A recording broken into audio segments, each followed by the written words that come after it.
جي اكس 30. الاي جي اكس 30 يبان ان هو ضعيف، يبان ان هو مش عارف يخترق اللي هي القمة دي. تمام.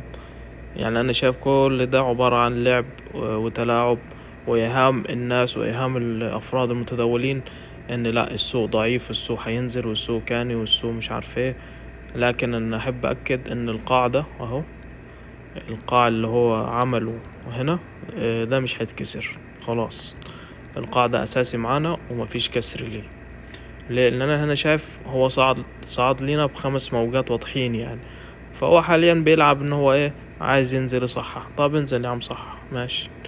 فاي تصحيح واي هبوط في الاسعار بالنسبة لمعظم الاسهم اللي هي لسه ما راحتش للقمة بتاعتها من الهبوط الكبير اللي حصل في شهر يناير وفبراير ومارس، لسه ما راحش للقمة دي تاني ومتعدهاش.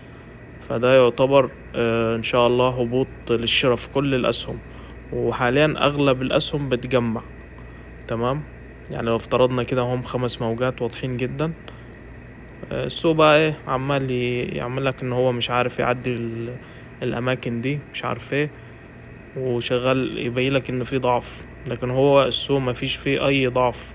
السوق حاليا في تجميع في كل الاسهم تقريبا، سواء كيس 30 او كيس 70 او كله، يعني كله شغال في تجميع.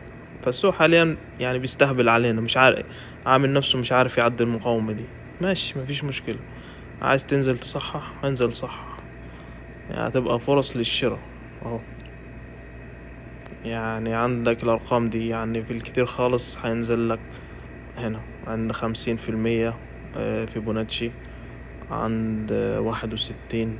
كل ده اماكن للشراء.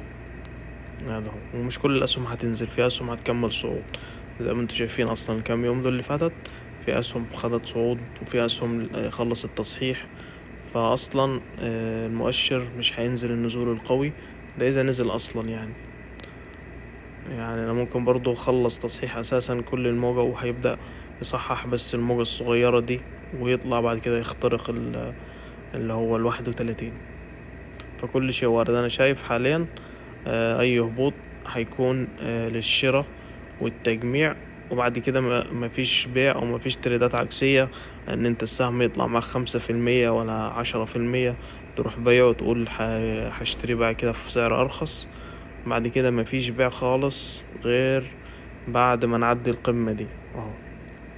يعني مرحلة البيع اللي جاية هتستنى تعدي القمة دي. بعد كده يعني عند بقى 40,000، عند 38 تبدأ تبيع كل الحاجات اللي انت اشتريتها في الأماكن دي. وده إن شاء الله اللي هيحصل بإذن الله. وشكرا.